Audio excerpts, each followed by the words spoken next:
All right. What's good, everybody? Welcome back to Chopping It Up with P. Scott.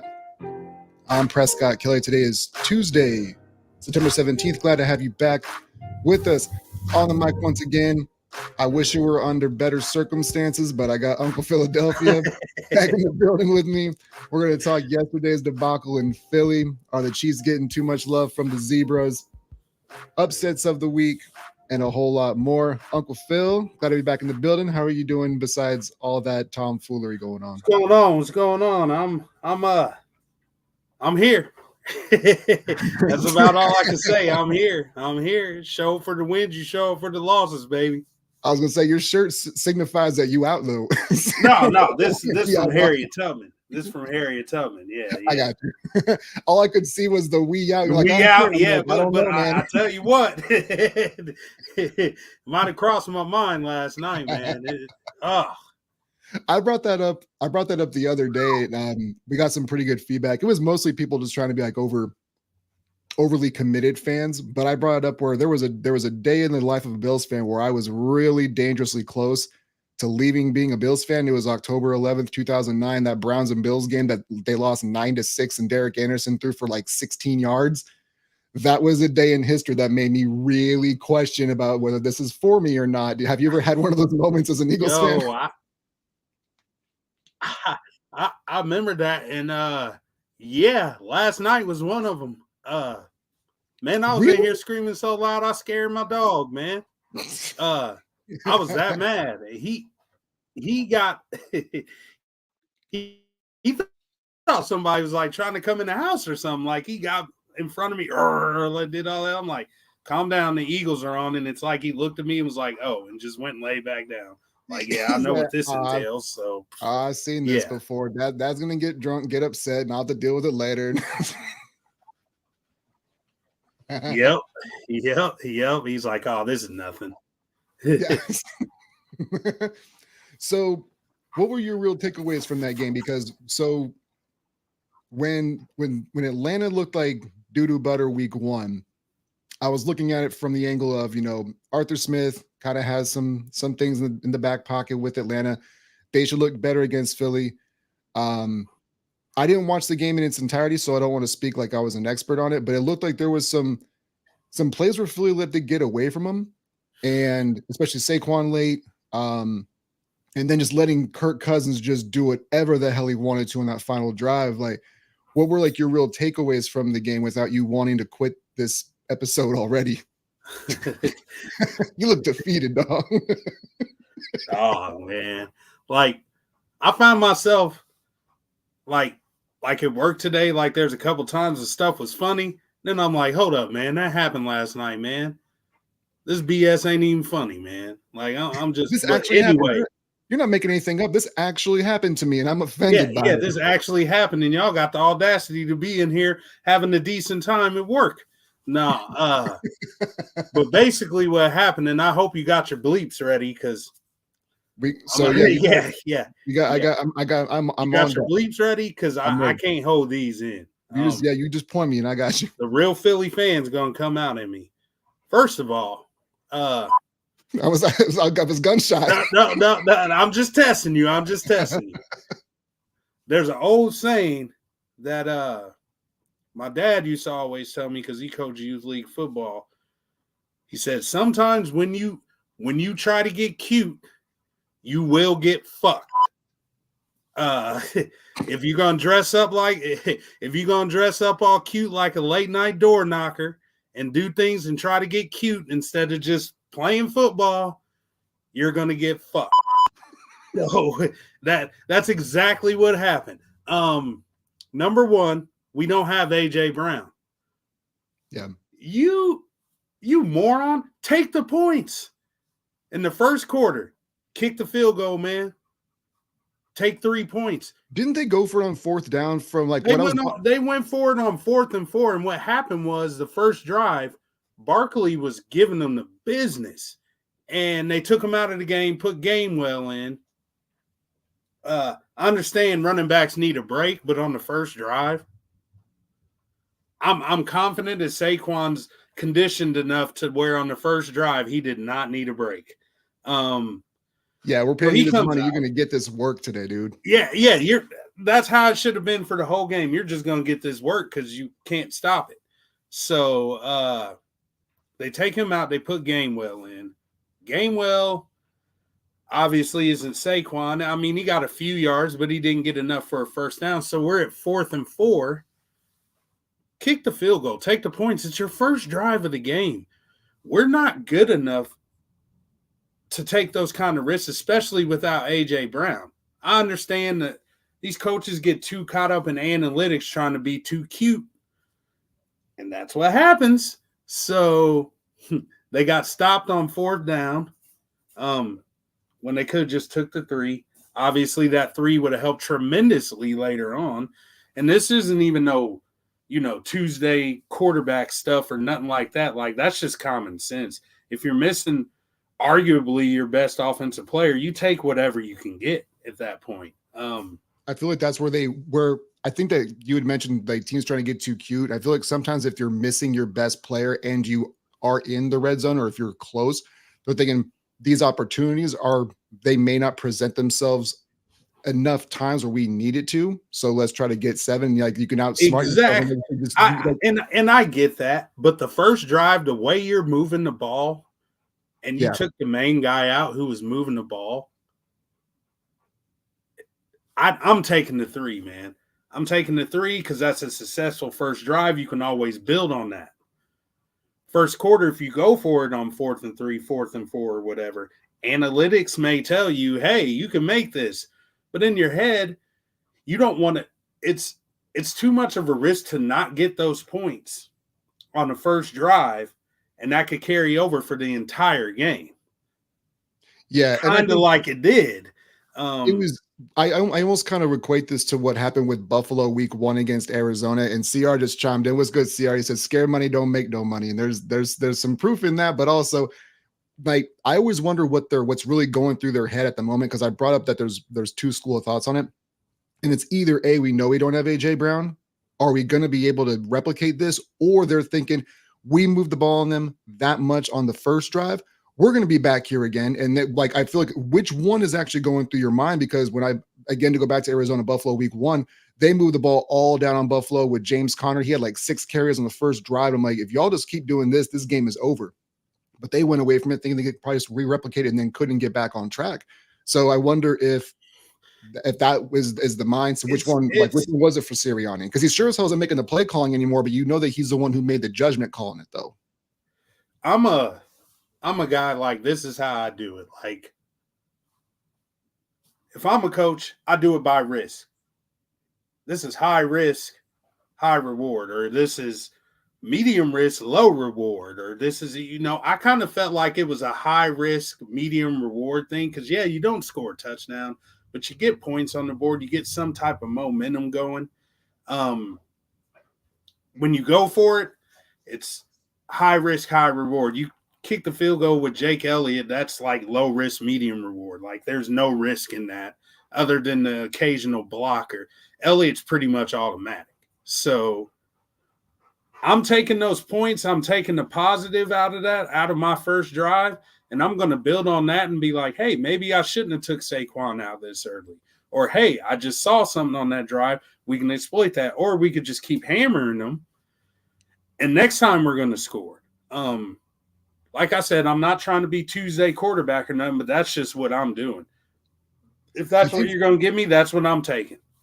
And I understand it from that thought process. The one thing that I admire about Philadelphia in this regard is something that I've always stated. Like, when you get a brand new coach or a new GM or whoever's in charge of new ownership, whatever you say in like your first press conference better be what you're actually about. Because all too often we see someone say, well, this guy's our quarterback, and then they cave into like either media pressure or their fan base and they switch it up. They say this guy's going to be part of our plans long-term, and then get traded, 18 hours later. Right. At least with Philadelphia, it feels like they're saying, if we're in 4th and what we consider to be manageable, we're going to go for it. And it does put at least some kind of confidence in your players. Now, when you start going over, then they start questioning, hey, dog, why we keep beating our head against the wall if it ain't working?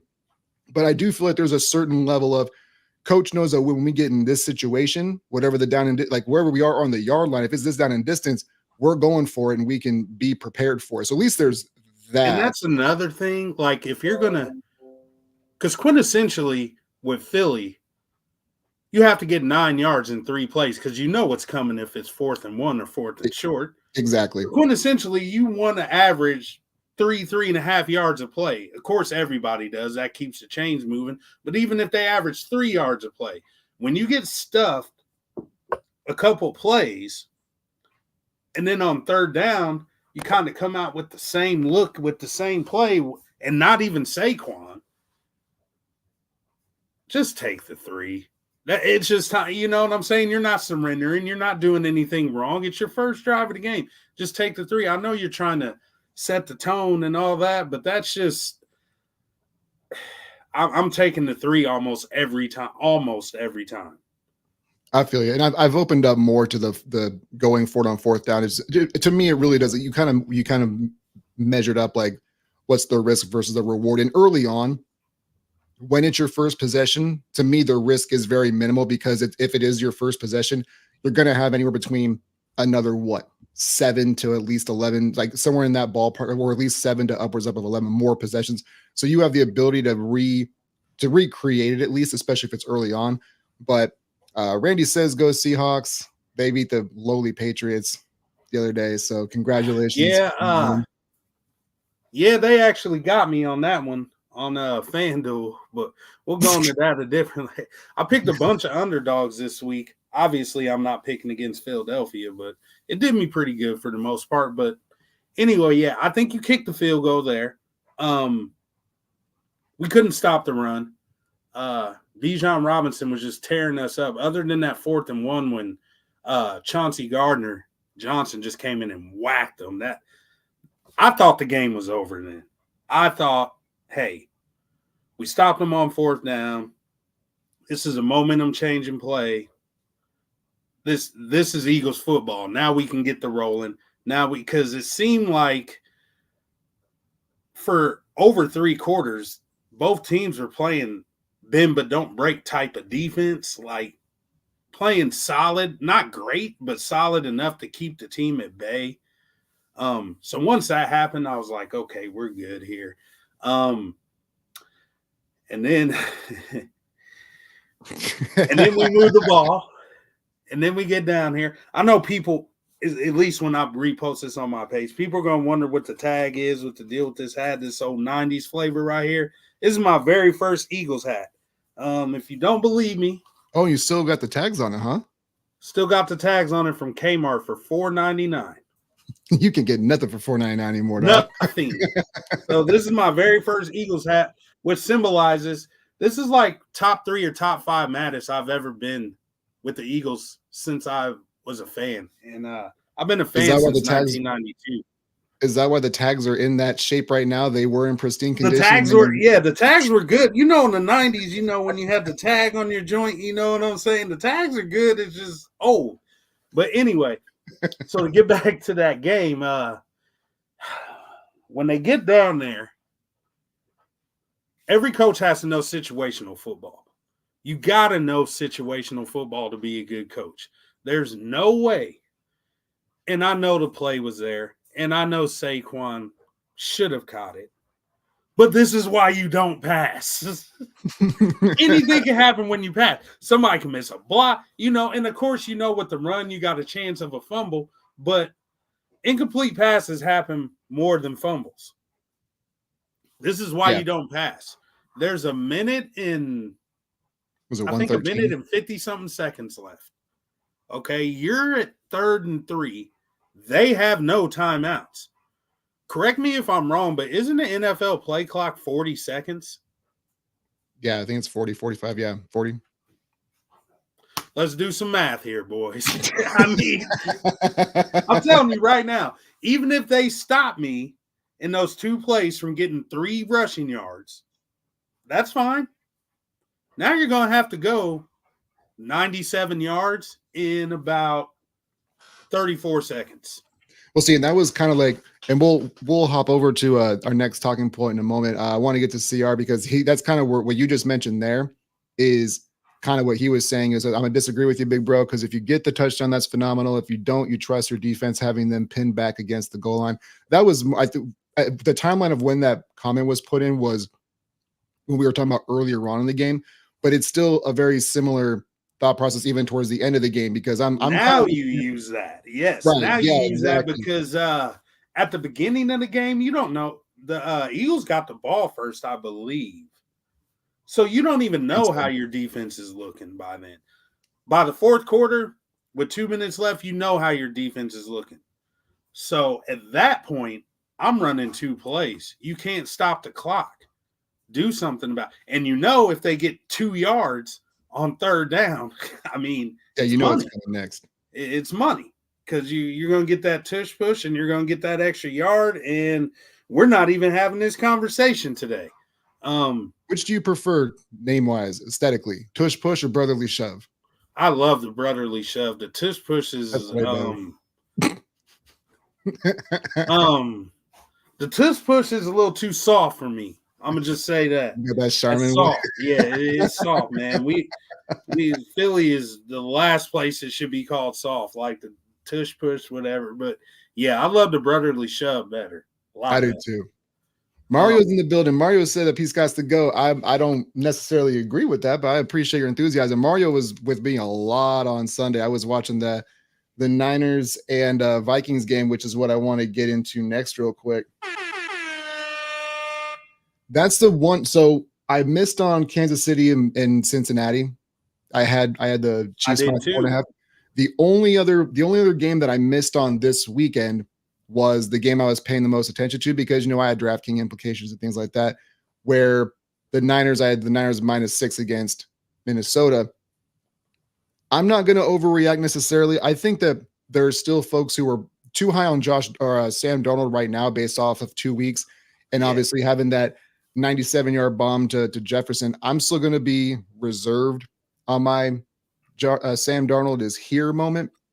But I think what it did is it showed exactly how much San Francisco misses CMC more than anything else. Because after week 1, when they beat the brakes off the Jets, you know, Mason, their backup running back, was just gashing them. So the narrative then was, it's just the Shanahan system, right? Because that's all we hear is about the system.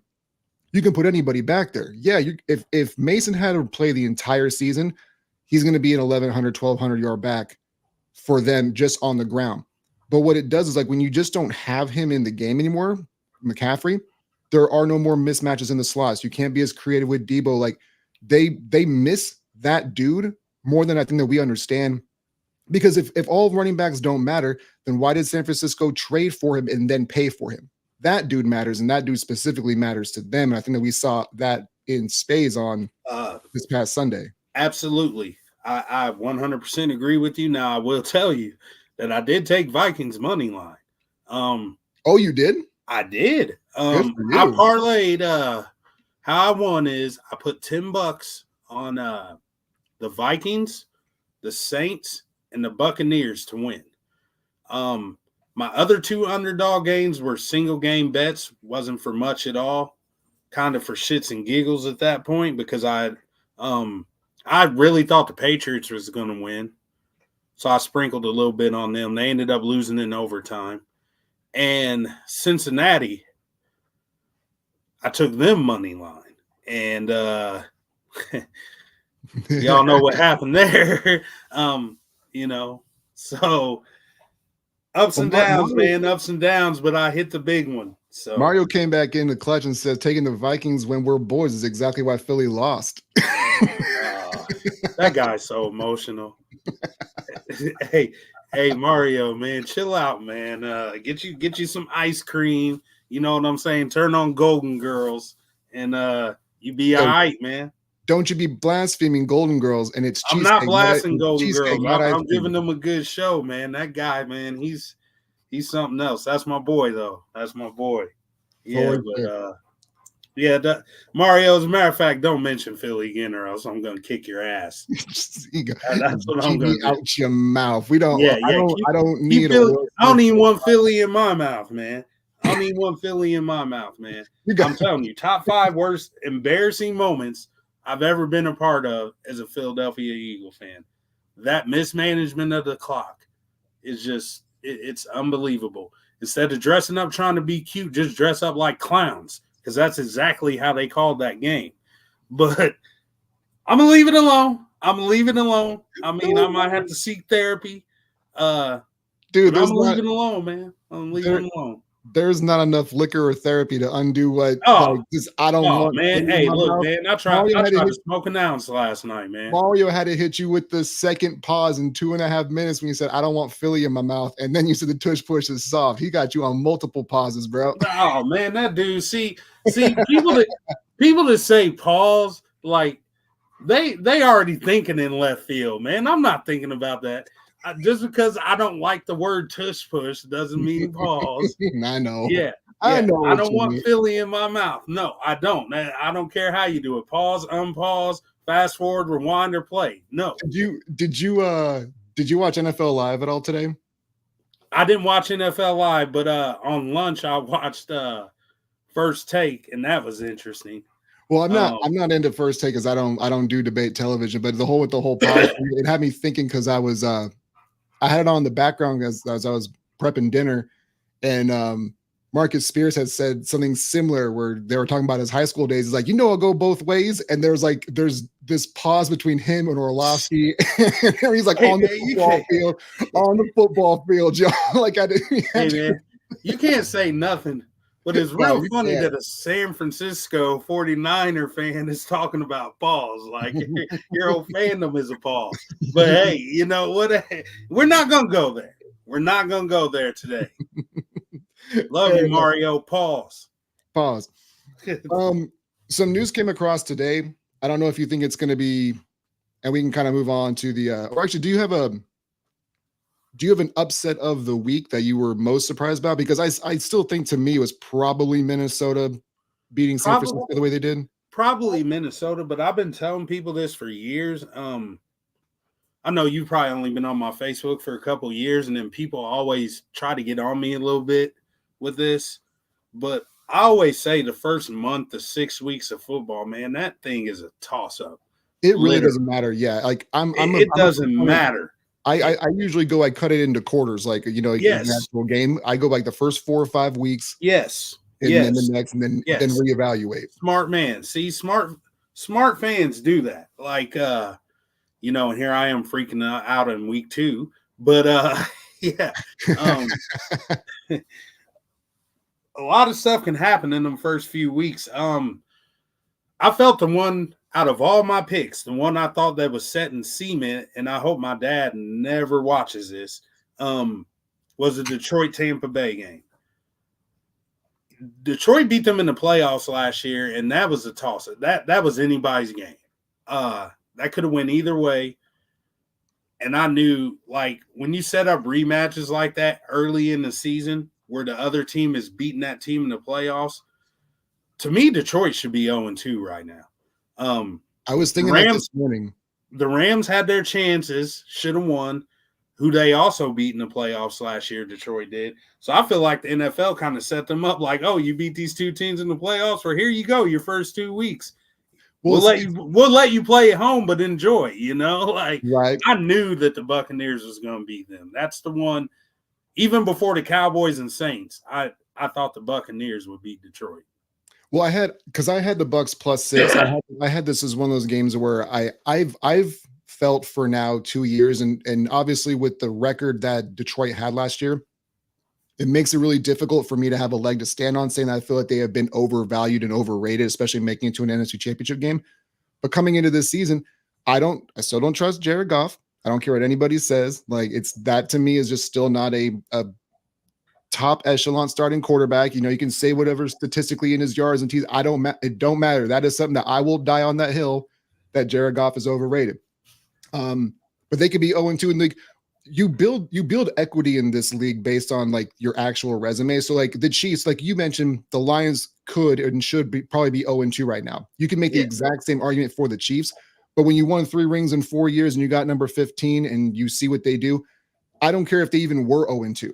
I'm still not writing off Kansas City. Like that's just not something I would do. No, and honestly, if Detroit was 0-2, I wouldn't write them off. I don't write off any 0-2 teams except for your obviouses like Carolina. They're Panthers not and going to do anything. You know what I'm saying? The Giants, they're not going to do much. But certain teams that start off 0-2, you still don't write them off because you got 15 more games left.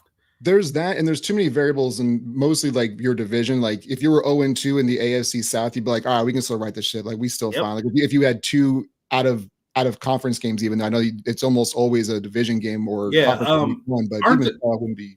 I'm pretty sure the Jaguars are 0-2 right now, aren't they?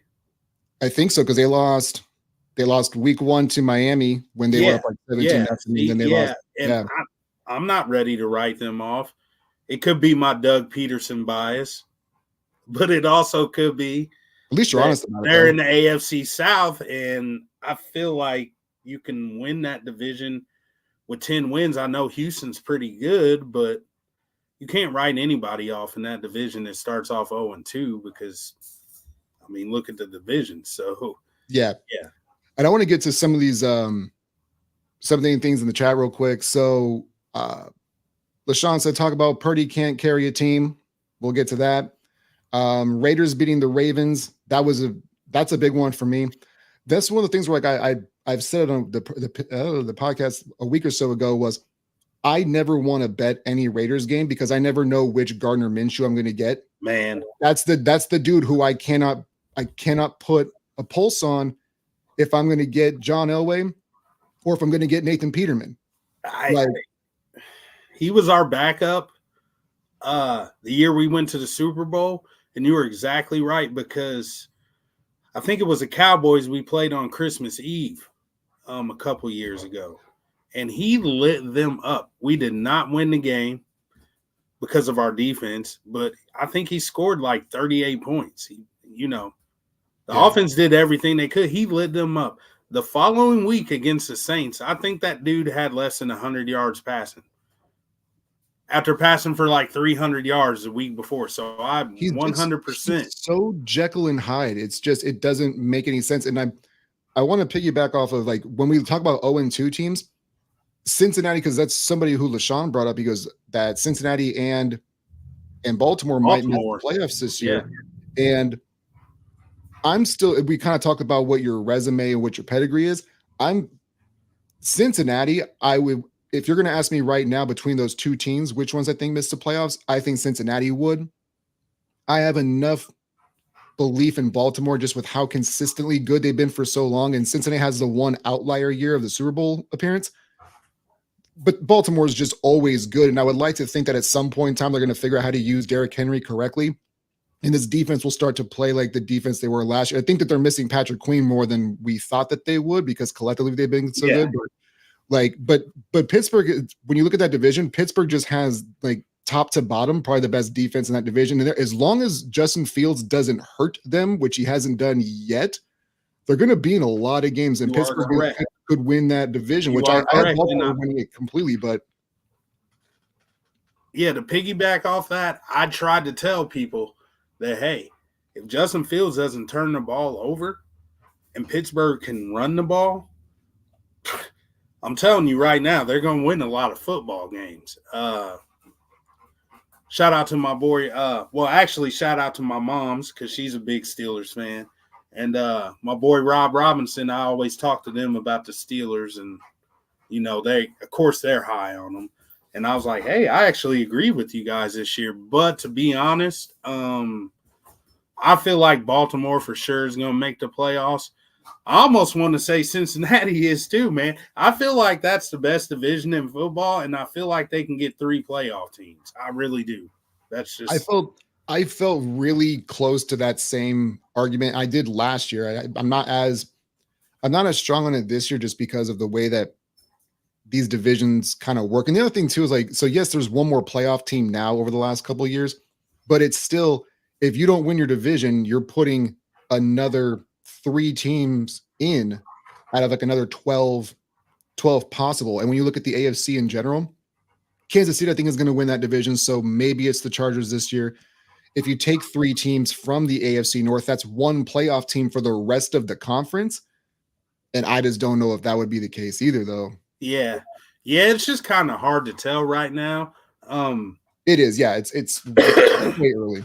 Now, I'm still not sold on Cleveland not making the playoffs.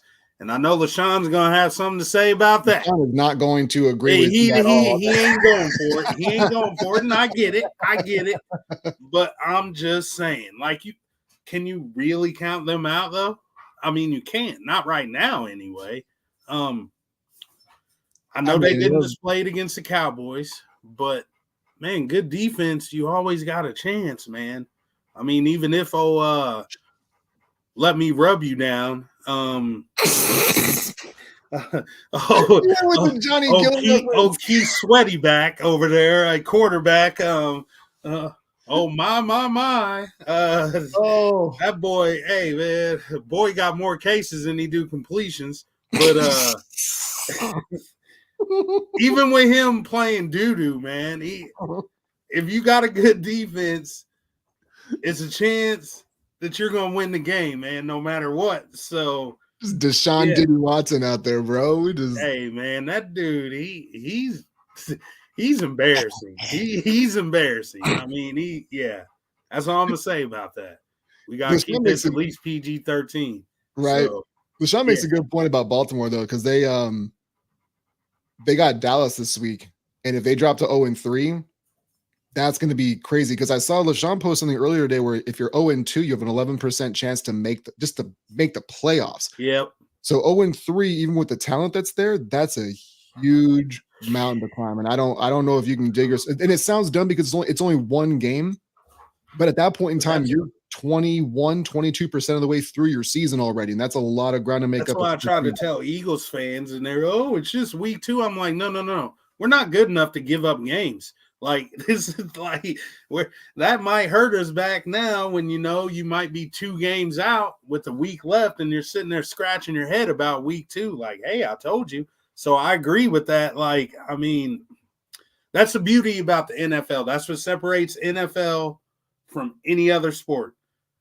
Baseball, you got 162 games. You can go on the slump and still make the playoffs. Yeah. Basketball. Yeah, when you look at it, like, because that's a great comparison, because I've done the exact same thing. It's like going 10-6, by the old math of football, is the exact same as going 162. But like, if you lose, you can't lose 6 games in a row in the NFL and expect to be able to make exactly. that really. That's what makes the NFL what it is. Like you slip up, that's your ass. I mean, that's your season. Your season's done. Basketball, you got 82 games, man. Hey, man, you got 17 games, and you better make the best of it. You might be able to slip in with 9, but usually you need at least 10. Yeah, 9 and 8 only gets you there if you play in a Cheeks division. But right. But this just goes like further. My point, like it's something I've been trying to do for a while, and most people don't want to hear it because they think that their team is good just because they make the playoffs. And my argument's always, we got 3 or 4 teams at the top, 3 or 4 at the bottom, and everybody's mediocre in that 5 to 27 range, however you want to equate them in the NFL, and a couple bounces. We just talked about 4 different teams that should either be winless or be undefeated. Like, that's just the way it goes sometimes. I want to get to Noah real quick because we haven't addressed him. He's a Broncos fan, and he had said that he's willing to pass up on the Broncos being good. He's willing to give up on them until, apparently he's not a big fan of Sean Payton, thinks he's overrated. And I think he's got a lot of a pass because, like, we had prime Drew Brees and they only had the 1 Super Bowl. And like, it just felt like it is. I don't want to say that he's like overrated, because anytime you have at least 1 Super Bowl, it feels like you kind of have earned your keep and the winning percentage that was in New Orleans. But I told us about Josh Allen. You can be good and overrated at the exact same time. Those 2 things are not mutually exclusive. Yeah. They can occupy the same space. So, I mean, I can think that Sean Payton's a good coach, but also get too much love at the same time. I'm going to have to agree with him. And I hate that, because I just did a spiel about not giving up on certain teams that are 0-2. But the Broncos are one of those teams that I am giving up on. They ain't got enough on offense. Their defense, I feel like their defense is solid, but it's not good enough to carry a football team, which. Yeah, I mean, Denver's just one of those teams where, like, it's not quite the same, because they haven't had the quarterback talent basically since a couple years before Manning retired. Because even when they had Manning, his last year was atrocious from a statistical standpoint. Right. They just haven't been able to. They haven't been able to get it right. And now that Mahomes is there, that's the thing is like and this is not Denver because I don't believe that Denver has the talent like that. But we've seen that with guys like Phillip Rivers. We've seen that with guys, Aaron Rodgers to a degree. It's like when you run into certain generational talents, like even Peyton Manning to a degree with Brady, like sometimes you just run into Jordan, man, and you're just not going to be able to do anything about it. In Denver, to me, it's like because you're in that division with Mahomes, y'all have to really knock it out the park. And I don't know, man, like between that and the fact of, I don't know about Bo Nix, bro. Like I gave him some love because I don't have a problem. I mentioned this and I got a little bit of backlash on it.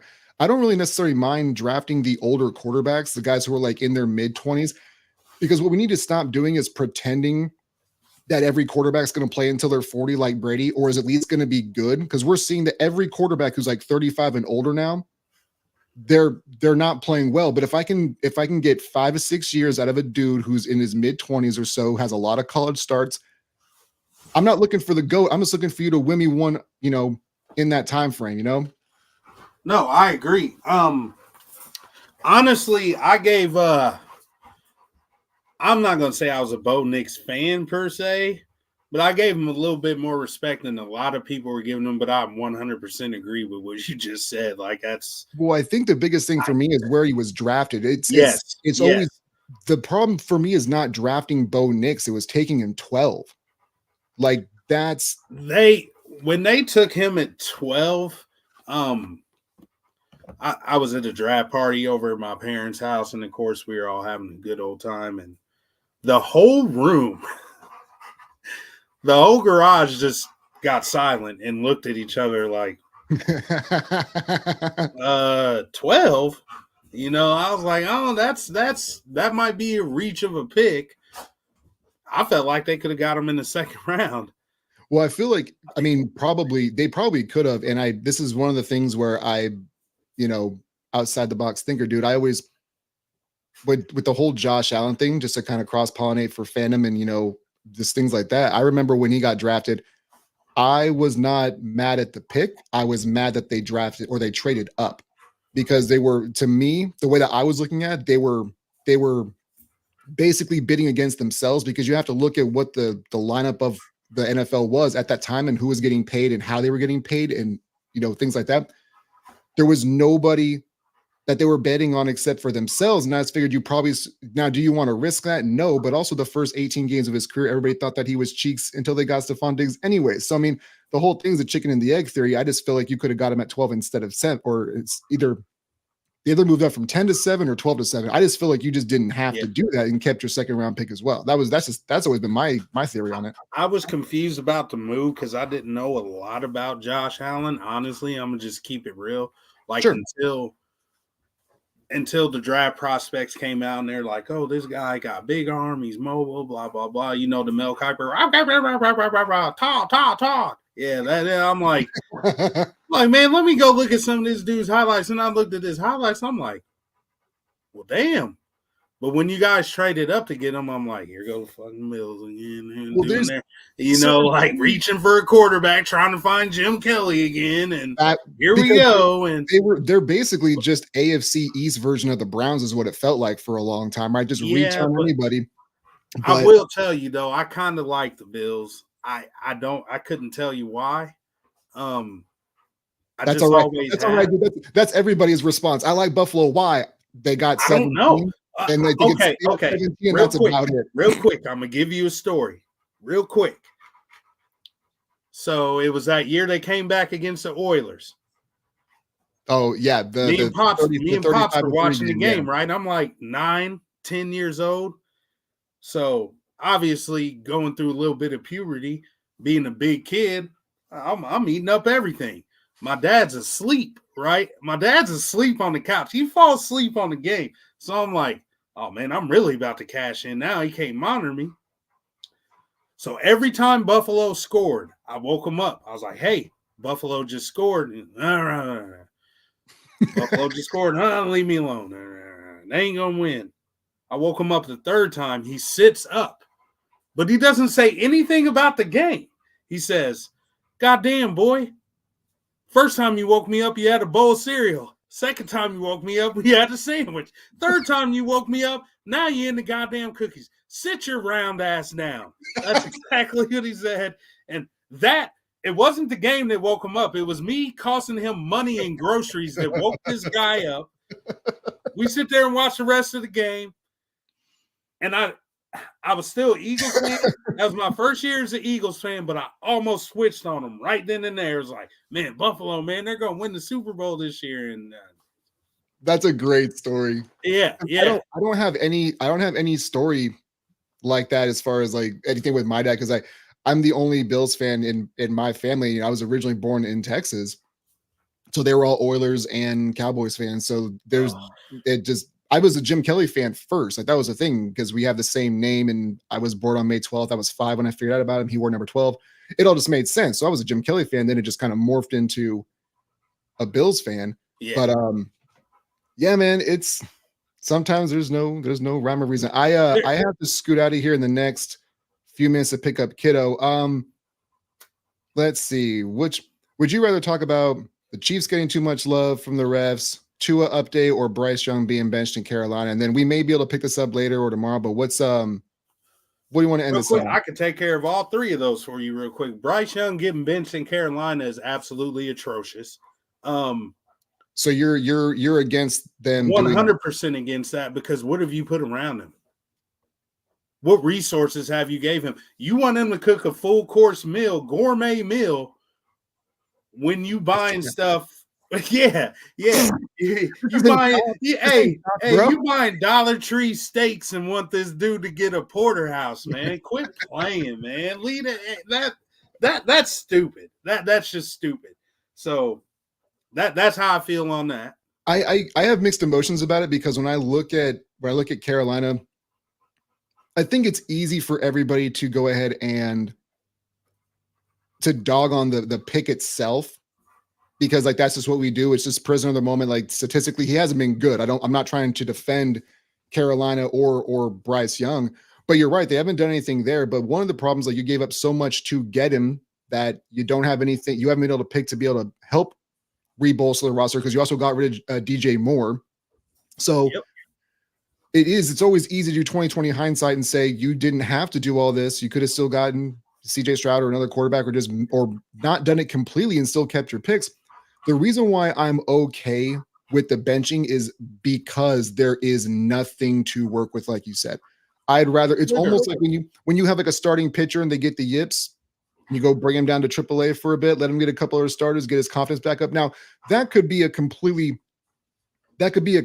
deteriorator, right? Benching him that early into his career. It could be that, but it's also, dog, we're doing you a disservice as well. We might as well go ahead and trot out the red rifle for the last few games of his career, get you healthy, and at least just get your mind right, man, because we're in no position to do anything anyways. And there's talks about him being traded anyways, like, which I think is odd that you do it, but also that might be best for Carolina and best for him if you just cut ties. It would definitely be best for him. I don't know about Carolina, but it'll definitely be best for him. I think he deserves a lot better. I honestly think he's got potential. I think he was set up for failure from the start by front office moves and not putting anything around him. Don't expect a full course meal when you're buying groceries from Dollar Tree. Don't. You can only do so much of that. I got most stories that come out of the NFL or just sports in general, I have mixed emotions on, because I don't get that worked up about these transactional moves. It just, sometimes they make sense and sometimes they don't. But this one, to me, I feel like it makes sense. I think that they're doing the kid dirty in a way, but also they're also saving him from himself. That's true, and probably saving him from getting hurt, because that's only a matter of time. Yeah. But yeah, that's how I feel about it. I think it's unfair, but it may work out. My concern is for him. I don't care about Carolina. They did that to themselves. My concern is with him and getting his career back on, because I think he's going to be a solid quarterback. I think he'll be right situation. Yeah, I think he'll be good, and it almost kind of comes back to I've always made this argument for the NBA draft is, we want to be so obsessed with who the number one overall pick was and who was a bust. And it's like, somebody got to be the number one overall pick, man. Like somebody got to be. And if it wasn't going to be him, it would have been CJ, or could have been Will Anderson. Like, there's anything could have happened, but somebody's got to be it. And as long as we talk about this all the time though, man, like if you feel that he's the guy, go get him. Yep. They thought he was the guy. I think what they were hoping for is that he'd be able to, like, with his speed and athletic ability, be able to overcome that terrible offensive line and not have everybody's fast in the NFL. But that's just, everybody's fast. Yeah, the nose guard is fast. I mean, Vita Vea. As far as the Chiefs go, and I caught a little bit of heat on my Facebook page, but a few people agreed with me. I guess I didn't say it the right way. Did you see that? You say it. Well, this is what I said. I said, I'm done watching Chiefs games. This is pathetic. That's what I said. And the reason why I said that was because, and the two guys that I talked to and where I was at watching it with a bunch of people, literally everyone says the same thing. It's the last drive. Everyone's thinking. We all said it out loud. Well, if they can't convert, they'll find a way to convert. And that doesn't mean it doesn't have anything to do with their offense or what they was doing in the game.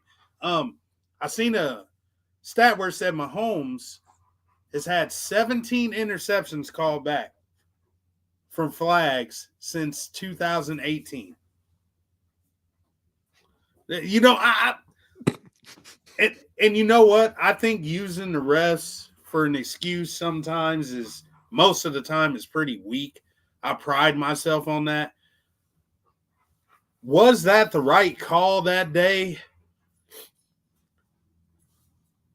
Let's just say yeah. Let's just say yeah. That's the right call. You were weak. I was against the call. Entire take.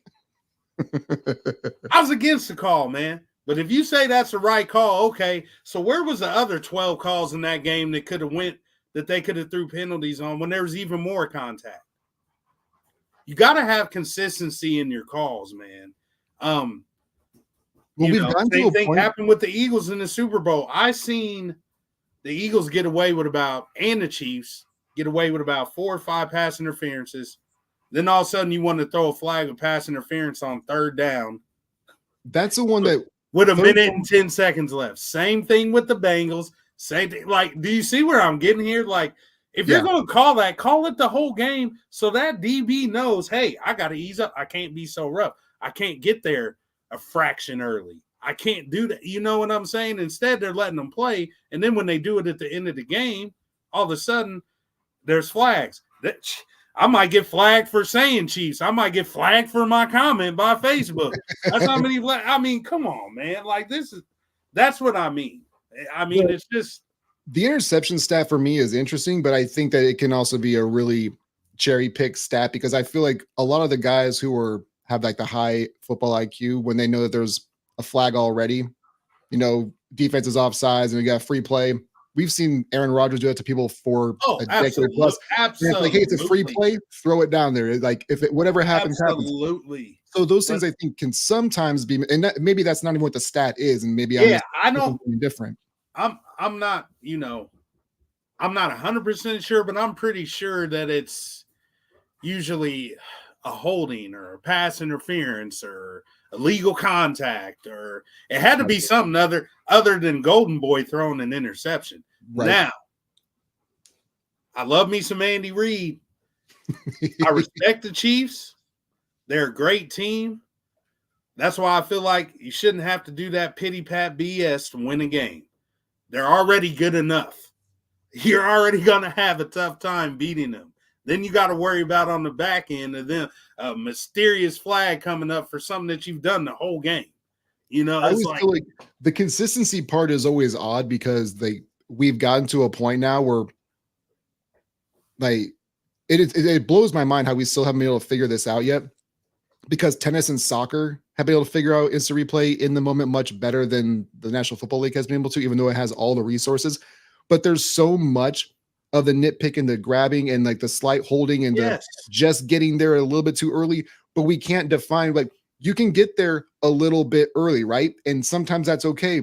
But then you're 2/100ths of a second earlier, and that's too much. Like That's what I'm saying. But That's what I'm saying. like it's just difficult because like you have to be consistent with it, but there is the timing, because the timing of it matters too. Is if that happens in the first quarter, at least you have the ability to make up ground. But yeah, the consistency has to get better, but it's also how are they going to when you can't be having 7-year-old dudes running around with 24-year-old freak athletes and expect them to get everything right with their just. Well, this is how you do that. And I think there's a reason why there's not this rule. You should be able to challenge every single play. But these games would be 5.5 hours long, dog. Like if we do that, no one gets screwed. Here's what I would say. Like I haven't pitched this to anybody yet, but I was thinking about it this morning where I feel like we're not too far off from getting a 20-game NFL season. Like within a number of years, I could see us getting to a 20-game season with 2 bye weeks. But what I'd really like to see is we've already got football on Sunday, Monday, Thursday, and then they're hijacking Christmas Eve. They're taking over for other things. What we should do is have them play every single game or every single day, but just space out the games more. Like we don't need 14 games on one day or 13 games on one day. Let's do like 3 a day every day. I think that I like that. I like that. Logistically, I think that you could make that work to a degree. I don't think my girlfriend would like that, but I like that. Yeah, we can't have the excuse of I'm going to take a break from Tuesday night football. We can't do that no more. No. Let's watch a sitcom. No, the Giants are playing. You hate the Giants. They're playing. It's football. It's football. I'm sorry, babe. I don't make the rules. I just enforce them. But yeah, unfortunately, I got to scoot out of here. I got to go. Good, man. I got to go pick up kiddo. Yeah, man, hopefully, I'm not sure what your schedule looks like for the rest of the day. I might be able to pick it back up again then or Sunday during the games or whatever, but. Just shoot me a message, man. I'll come on anytime. Hopefully we can get those clowns on that are in the comments. LaShawn, my boy C Mac, and of course Mario. Mario hasn't been on the show yet. I've tried to, I think I asked him once and it didn't seem like he really had much interest in wanting to like be on camera and do all that good stuff. Is he shy? What is he, ugly or something? Like, hey man, come on, man. It's in Shy Eagles shy. Yeah, yeah. Die Eagles die, more like it. We're all beautiful in the eyes of the Lord and peace God. Yeah. All right, hey, bro, drive safe. All right, man. Thanks for being on. I appreciate your time, my man. All right, man. Holla. All right, sounds good. You guys know the drill. Stay up, stay blessed, and we'll catch you guys on the next one. Holla, holla.